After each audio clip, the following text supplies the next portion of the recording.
My name is Jose Manuel Cruz, and I'm a visual artist. And I just want to talk to you guys a little bit about my work and I guess the development of my work.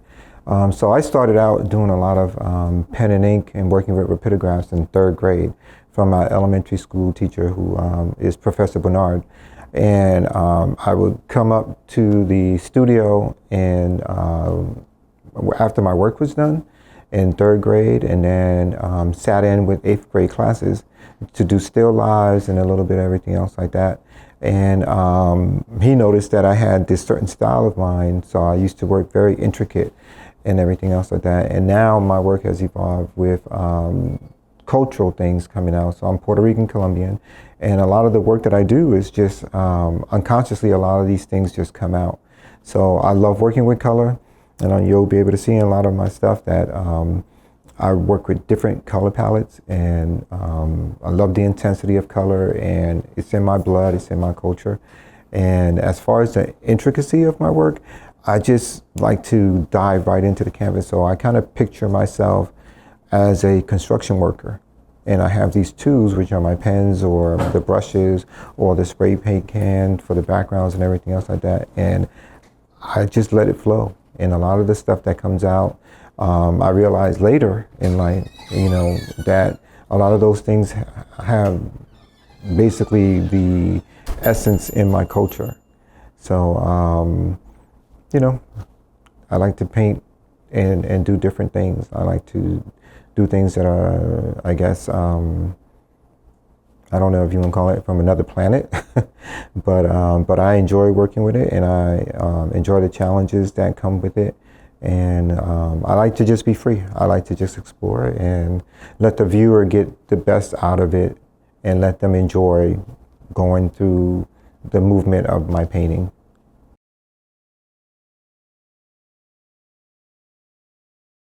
Well, a lot of the things from that come out from our culture, I think it has to do, number one, with talking to my parents and my brothers and my sister every day, and going back and forth and learning about those experiences that my parents went through.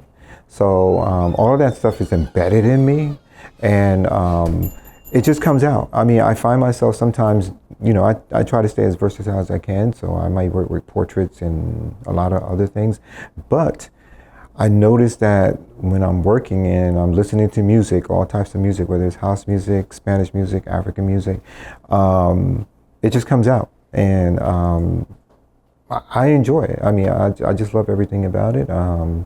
And I guess sometimes it amazes me and maybe other people that view it, because a lot of times, since it comes out unconsciously, I'm not really thinking about, I'm going to do this for my people, or I'm going to do this for my culture, or anything else like that. It's just something that just happens. And I think that's what I find the best. So I always say blessed to be blessed, because I know God has given me this talent to be able to share with the world, and to be able to share and bring out the cultures that live within me. And for me, it's almost like, being like Afro-Latino. So, we all come from somewhere, but, through the Caribbean and through Africa and all those different cultures meshing. And I think that's what comes out in me.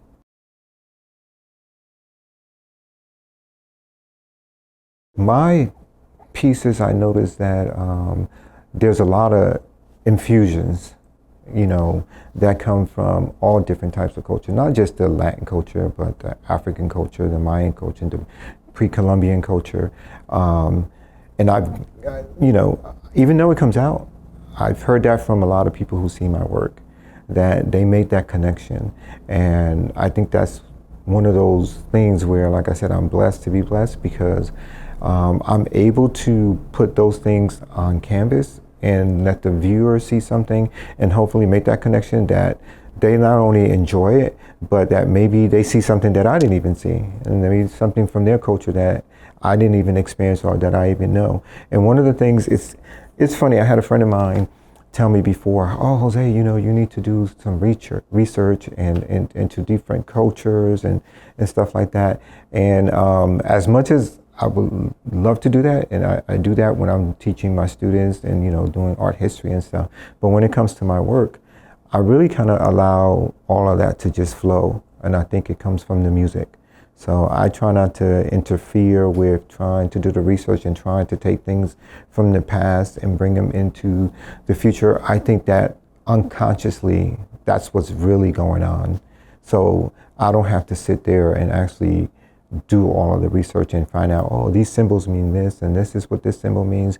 And if it comes out, it comes out. And a lot of times those things stick with you, and the things that gravitate to me, I think, are the things that flow onto the canvas.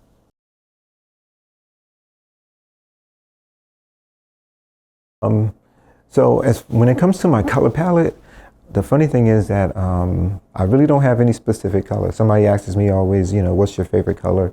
And I say, all of them. I mean, I love turquoise blue and magenta, but besides those two colors, I love all the colors on the spectrum, whether they're warm colors, cool colors, vibrant colors. I just try to make them all work as best as I can. And, it's just amazing to me that I can be able to use that color and make it work on the palette, because a lot of times when I do my work, I'll spray paint the backgrounds with different colors that I have. Sometimes it's just the colors that I have because that's all I can purchase at the time. But I make it work, and with the subject matters that I put on, with the enamel and everything else like that, with the enamel markers that come out in the different colors, it just happens. So, and I guess that's where like I said, the talent comes from God, and I have to do my part and be disciplined and be able to be committed to my work, and just enjoy it. I gotta have fun when I'm doing it. So, without the fun and enjoyment and the passion that you can get from working on something, then it's basically you just sitting there just struggling, trying to do things that are not meant for you.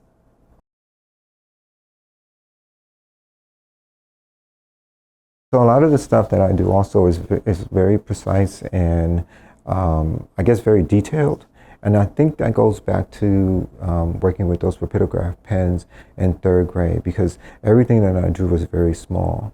So I like to take a small section of my canvases, and then I see a whole bunch of things going on. So when I get into a small area, I think it's just almost like, I guess like a positive colorful virus, and it multiplies, and it allows me to just jump from one side of the canvas to the other, and then infuse those little details and the different figures and symbols and everything else that come out. So it goes back to just working and being disciplined, and working at just those little details. And I think that always fascinated me. Now, when I started working larger, there was a challenge there, because I was like, well, how am I going to get all these small detail works and make them larger, and still being able to make them work? So I found a way to do that, and I think that the larger I work, sometimes it just flows, and I'm able to know that, all right, I know this is a large 6x5 foot piece, so I'm not going to be able to incorporate, or I'll be there for years working on a small section at a time, but I'm able to work with the positive space, the negative space, and add the color component into it.